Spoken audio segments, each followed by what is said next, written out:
Chaitanya CHAITANYAలో total number 37. అంటే చూడ్డానికి ఇది బెంజ్ కార్ లాగా ఉంది. ఈ 37లో 18 ఓవల్స్ అండ్ 19 కాన్సనెంట్స్. ఈ రెండు బాలేవు. చూడ్డానికి నంబర్ బాగుంది, but life inside is not good because of 18. 1 సూర్యభగవానుడు, 8 శని భగవానుడు, 1కి 8కి పడదు. సో పర్సనల్ లైఫ్లో ఒక డైవర్స్ అన్న ఖచ్చితంగా ఉంటుంది బికాస్ ఆఫ్ 18. అండ్ 19 నంబర్ని మానసిక ఆందోళన, depression and early death number అంటారు.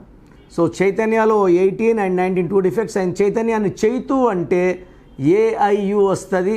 ఒక పిలిచే పేరులో AIU, A అంటే 1, I అంటే 9, U అంటే 13 నంబర్ రావడం, దీని అకాల మృత్యు నంబర్స్ అంటారు. సో మీ పేరులో బలం ఎంత, పాజిటివ్ ఉందా నెగిటివ్ ఉందా తెలుసుకోవడానికి మీ full name, calling name, date of birth, నా పర్సనల్ వాట్సాప్ నంబర్ 9951197198కి వాట్సాప్ చేస్తే మీ పేరు బాగుందా లేదా 24 అవర్స్ రిప్లై ఇస్తాను. బాగలేకపోతే take my appointment as an emergency.